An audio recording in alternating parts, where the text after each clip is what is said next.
자율성은 모더니즘 그리고 문학의 어떤 자율성을 옹호하고 인간의 어떤 자유 이런 걸 옹호하는 그런 문학지였죠.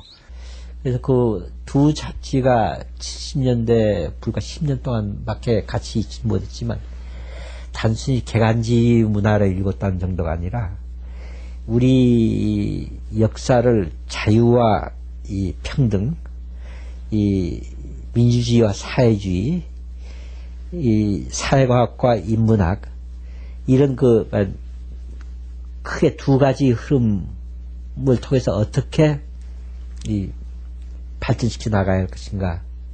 그거를 창비와 문지가 그 두 잡지 이 경쟁과 협력을 통해서 그걸 보여준 거죠. 두 개간지의 문학적 지향은 뚜렷하면서도 사실은 그 손의 안팎과 같이 또 일면 상호 소통하는 그런 측면도 있었거든요.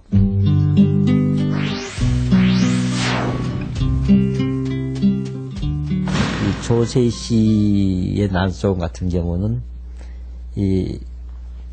그런 이 노동자 문제라든가 근로조건 문제라든가 이런 문제 자체는 이 창비가 좋아할 그런 요소들이지만 그것을 문학적으로 드러내는 데서는 오히려 이 모더니스틱하기도 하고 혹은 브리트적인 이 문체 효과도 가져오고 있고 그런 점에서 오히려 문지가 좋아하는 타입이거든요.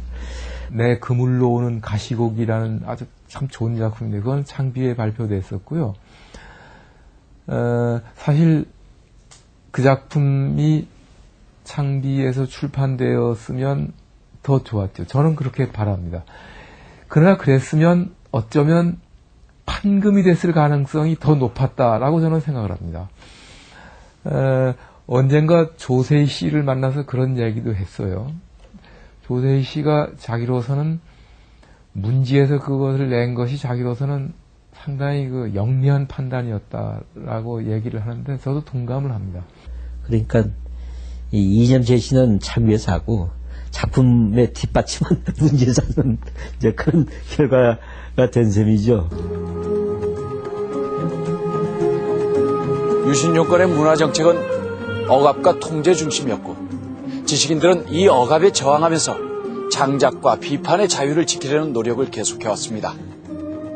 그리고 바로 이런 분위기 속에서 비판적인 저항 문화가 창조됐습니다.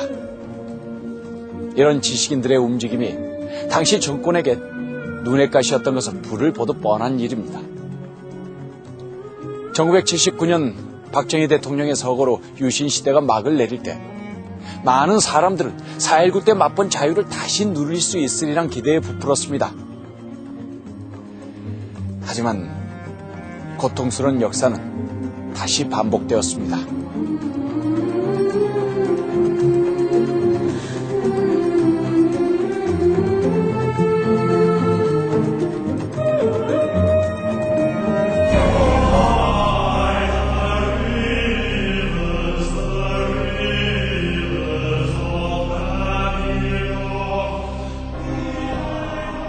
광주 항쟁이 일어날 때나 치열하게 이렇게 싸웠지만은 항쟁이 끝나고 서너 달 되니까 이건 그냥 모두 생활 속에 다 들어가지 않겠습니까? 잡혀가 있는 사람들은 있지만은 그런데 외부 사람들은 그때도 오면 투쟁 공간으로 생각하고 기대해 오는데 여기 오니까 아무것도 없단 말이에요. 지금도 30여 년이 지났는데도 지금도 광주를 이렇게 깊이 생각하고 있는 사람들은 와서 보면 말이죠. 이건 광주가 지금도 그냥 시대가 다른 분위기일 줄 알다가, 그야말로 그 생활 공간에 하고 당황하는 것 같아요. 광주로 인한 그 기억은 이미 저희 세대 같은 경우에는 유전자에 거의 새겨져 있는 것 같아요. 그러니까 지금도 이렇게 무슨 책이나 아니면 방송에서 광주나 그 시위의 모습을 보면 제가 현재 무슨 생각을 하고 있다가도 소름이 계속 지나가는 거예요. 그러니까 그리고 그날의 감정으로 금방 들어가요. 제가 생각하기에 어떤 사람을 사랑했다 한들 20년이 지난 후에도 이렇게 소름이 다시 끼칠 수가 있을까. 그러니까 그 정도로 뭐라 그럴까 아무튼 우리를 다 뒤흔들어 놓고 우리의 모든 사람의 진로를 반쯤은 정말 다 바꿔 놓아버렸던. 광주 민주화 운동의 진압으로 등장한 신군부는 정권 장악과 통치 기반 조성을 이유로 가장 먼저 언론을 통제하기 시작합니다.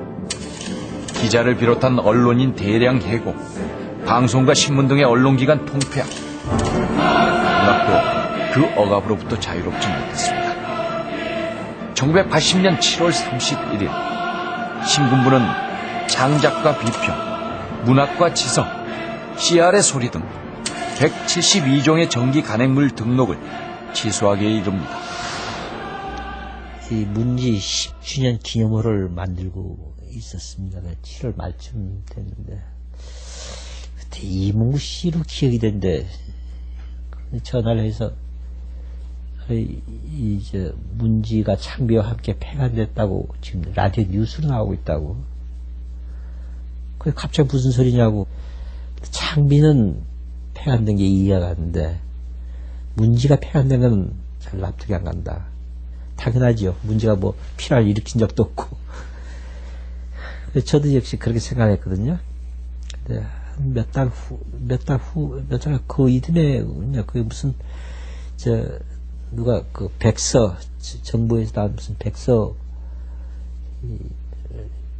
가져와서 한번 보라고.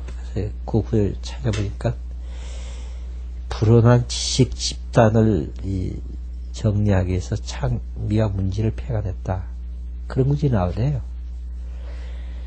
그러니까 이해가 가대요.